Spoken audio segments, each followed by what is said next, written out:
Dalam seri ke-127 ini, didukung oleh para pemain Ferry Fadli sebagai Arya Kamandanu, M. Abud sebagai Arya Dwi Pangga, Eli Panca sebagai Nyi Rongkot, Wan Dahlan sebagai Kepala Desa, Lili Nur Indasari sebagai Nari Ratih, dan Asdi Suhastra pembawa cerita.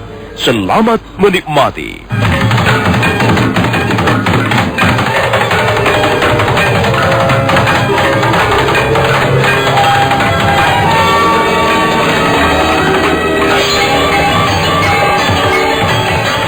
Arya Kamandanu berlarian ke sana kemari, seperti sedang kesurupan makhluk halus. Suatu saat dia memandangi rumahnya yang nampak terus dilahap sang dewa api. Kemudian kembali lagi ke jenazah ayahandanya yang tergeletak di tengah halaman. Siapa yang melakukan perbuatan biadab ini? Ayo, tunjukkanlah dirimu.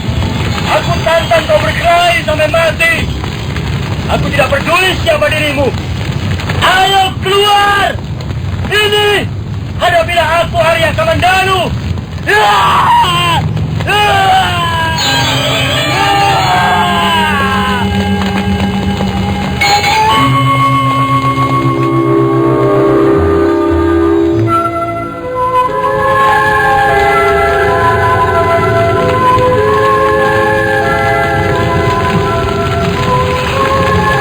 Ayahanda, mengapa Ayahanda mengalami nasib begini hina? Maafkanlah aku, Ayahanda. Aku tidak bisa menjaga keselamatanmu.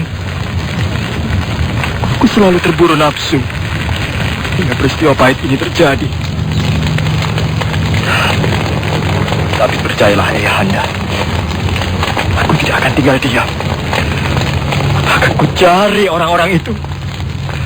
Akan ku balas tindakan biadab ini. Tolong!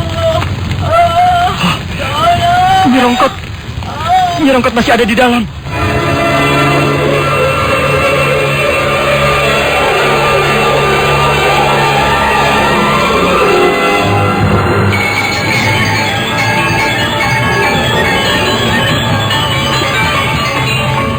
Dengan sebat Arya Kamandanu melompat meninggalkan halaman.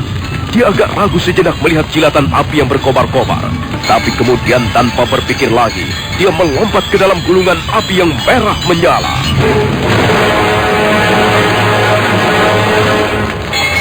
Sambil menahan sengatan api yang terus menjilat ke sana kemari, Arya Kamandanu berlarian di hampir seluruh ruangan. Akhirnya dia menemukan Nyi Rongkot yang tergeletak di lantai. Sebagian rambut perempuan tua itu sudah terbakar, dan sebagian pakaiannya juga hangus terbakar.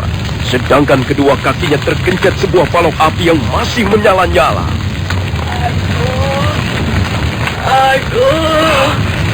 Nyi Rongkot. Tanpa menunggu lebih lama lagi, Arya Kamandanu segera menyampar tubuh Nyi Rongkot dan membawanya menerobos kobaran api.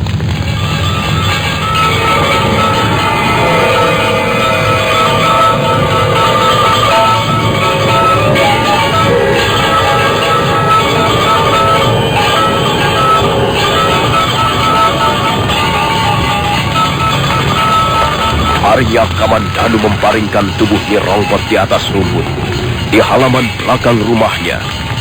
Dia sangat sedih melihat penderitaan yang dialami perempuan tua itu. Orang yang telah mengasuhnya sejak masih kanak-kanak. Tubuhnya hampir seluruhnya mengalami luka bakar yang hebat. Bau daging terbakar amat keras menusuk hidungnya. Bi Rongkot. Ini aku, Bi. Ini Arya Kamandanu. Angger, kenapa bisa begini kejadiannya, Angger? Aku juga tidak tahu, Bi. Mengapa akhirnya harus seperti ini? Ayahanda Anggareksa terbunuh. Aduh, orang-orang itu memang sangat jahat, Ger. Mereka semuanya penjahat. Bagaimana asal mulanya, Bi? Mengapa mereka tiba-tiba datang dan menghancurkan seluruh isi rumah ini? Baiklah, Ger. Akan Bibi ceritakan dari permulaannya. Tapi Angger harus bisa menahan diri. Dengan kalimat terpatah-patah, Nyi Rongkot lalu menuturkan peristiwa itu. Bahwa hal itu bisa terjadi karena ulah saudara kandungnya sendiri, Arya Dwi Pangga. Dan bahwa orang-orang itu sebenarnya mencari seorang wanita pelarian. Empu Hanggareksa berusaha mencegah mereka, tapi tidak berhasil dan akhirnya malah terbunuh.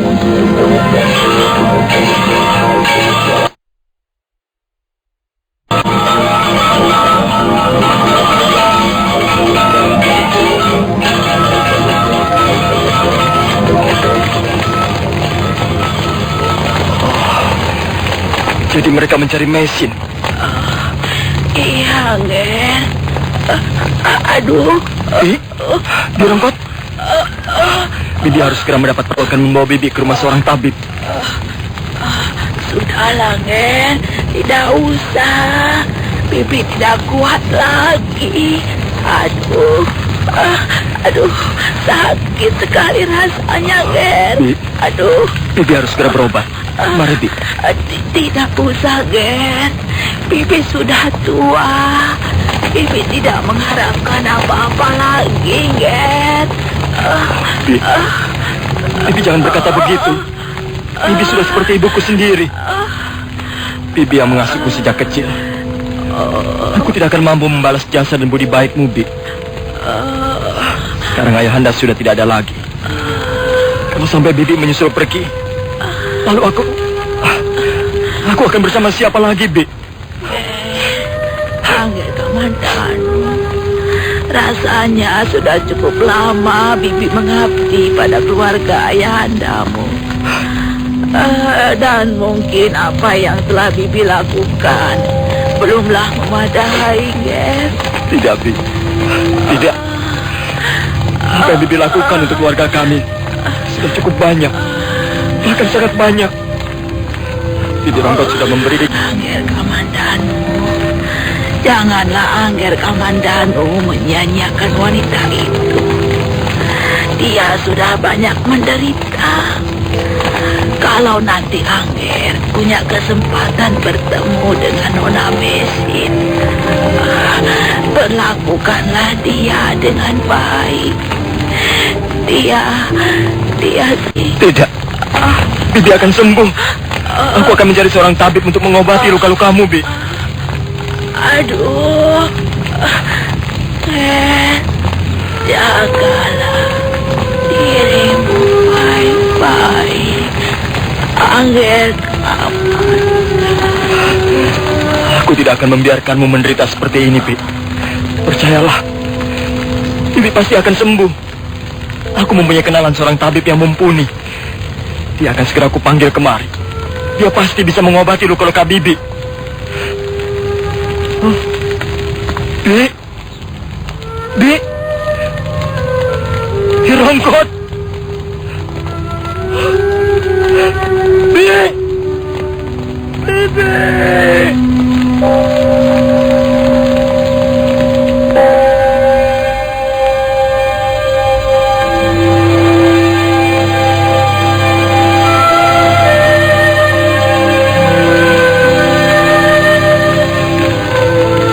Sudah separuh bagian lebih, rumah Empu Hanggareksa dilahap sang dewa api. Serambi depan sudah musnah menjadi arang. Bagian gandok samping pun sudah termakan api. Dan api itu masih terus menyala-nyala dengan lidahnya menjulur ke sana kemari, mengikuti tiupan angin malam. Arya Kamandanu duduk merenungi kematian Nyi Rongkot, pengasuhnya sejak masih kecil.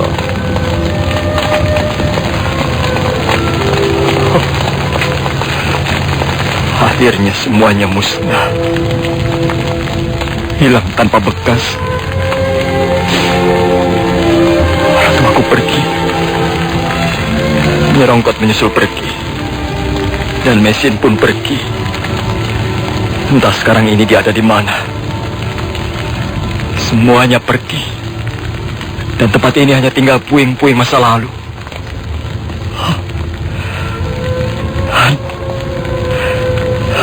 Semua ini akibat perbuatan Arya Dwi Pangga. Sungguh jahat dan kejam saudara kandungku itu. Sampai hati dia memusnahkan segala-galanya di rumah ini. Aku tidak terima. Aku harus membuat perhitungan denganmu, Arya Dwi Pangga.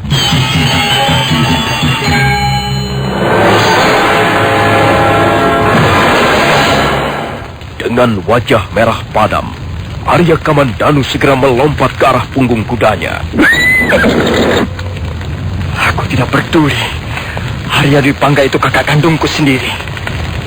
Dia sudah melakukan tindakan brutal yang menyebabkan kematian dan penderitaan orang lain.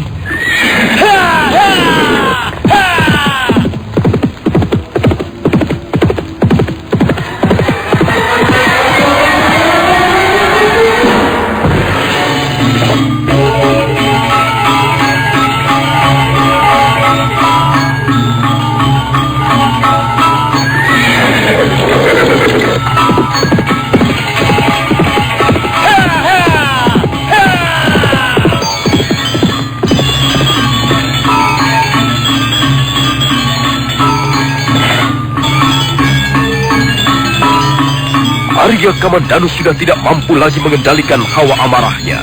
Dia bermaksud pergi ke Manguntur malam itu juga. Tapi ketika melewati rumah kepala desa Kurawan, mendadak dia menarik tali kekang kudanya dan segera membelokkan hewan itu ke halaman rumah kepala desa.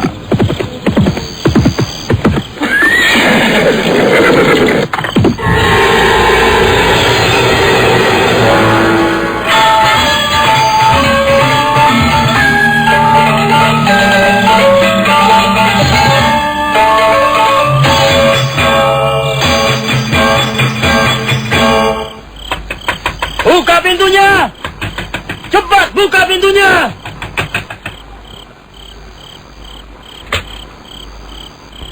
Oh, kau Arya Kamandanu. Iya, aku Arya Kamandanu. Ayo masuklah Kamandanu. Masuklah ke rumah. Tidak, aku tidak merasa perlu untuk memasuki rumah seorang kepala desa yang tidak bertanggung jawab. Kamandanu, mengapa kau berkata begitu? Apa maksudmu? Mengapa aku tidak harus berkata begitu? Kau seorang kepala desa. Mestinya kau dapat melindungi warga desa Kurawan dari perbuatan keji. Mestinya kau dapat menjadi pengayom yang baik dan bertanggung jawab. Bukan malah tidur dan menutup pintu rumahmu. Kamandanu, ada apa sebenarnya? Kau akan segera tahu.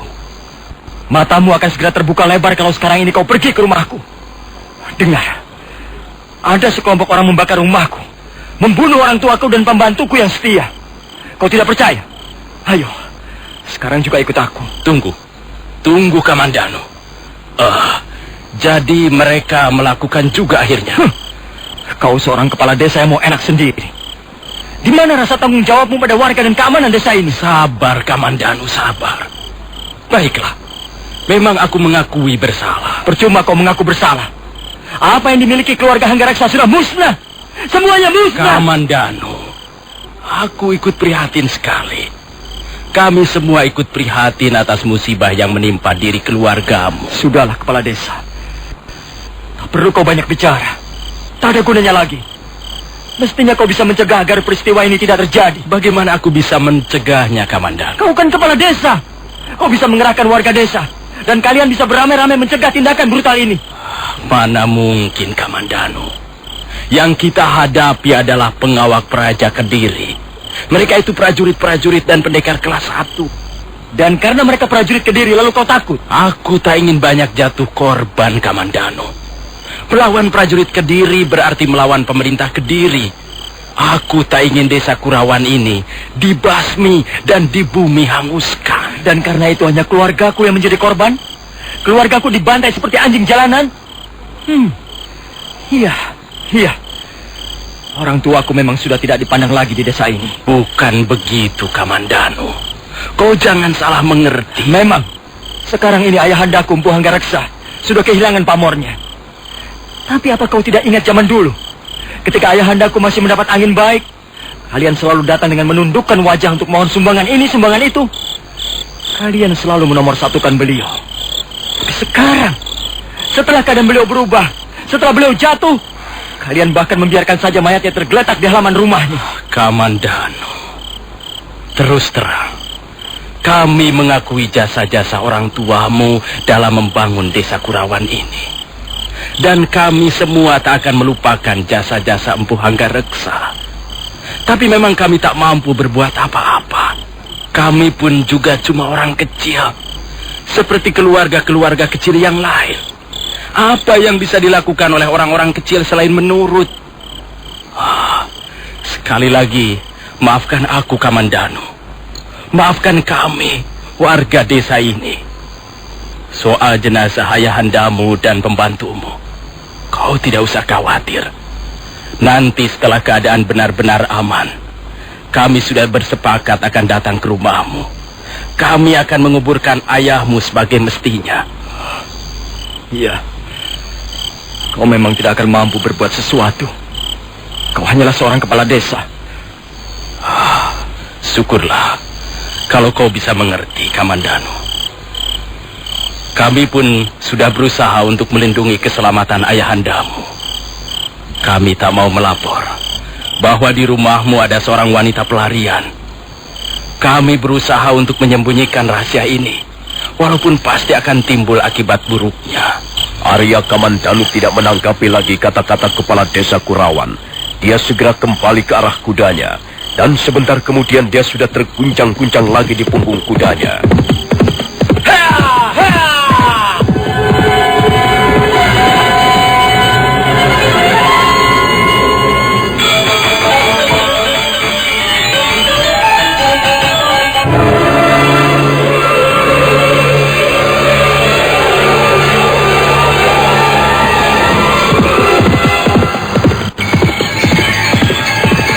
Arya Kamandanu terus memacu kudanya meninggalkan desa Kurawan. Dia segera meninggalkan tugu batas desa dan mengarahkan kudanya menuju Manguntur.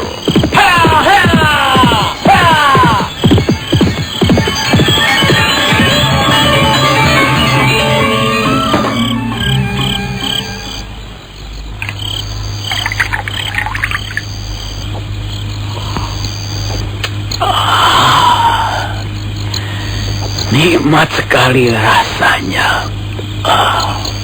Kakang Dwi Pangga, jangan terlalu banyak minum. Apa? Apa hakmu melarang suamimu menikmati kemenangan paling cemerlang ini? Dengarlah, akan kulantunkan sebuah syair.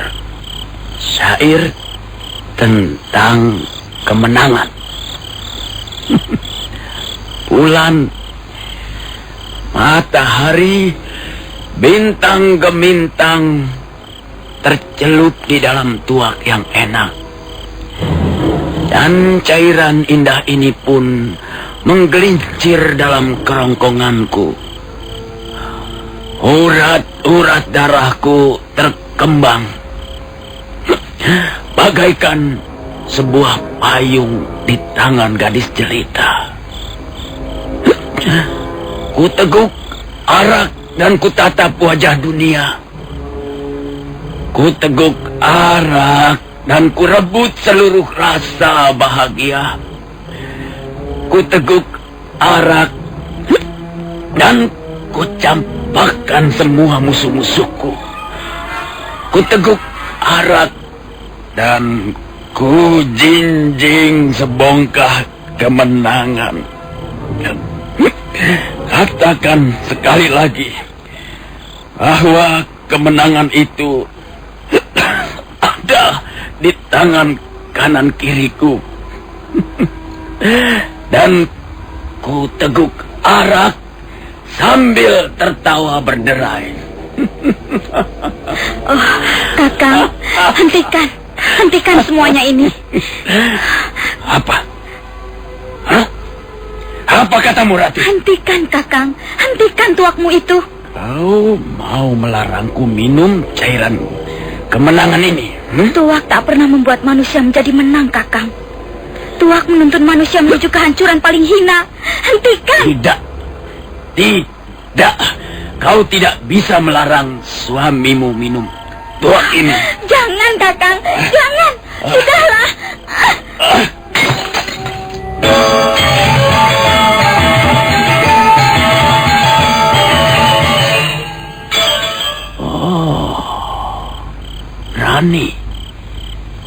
Berani kau menampar cangkir tuaku hingga pecah. Berani kau melakukannya, Ratih. Jangan, Kakang. Aku bermaksud baik. Aku tak ingin kau mabuk. Aku tak ingin kau terlalu banyak minum cairan setan itu, Kakang. Kaulah perempuan setan. Kau selalu mengganggu kesenanganku.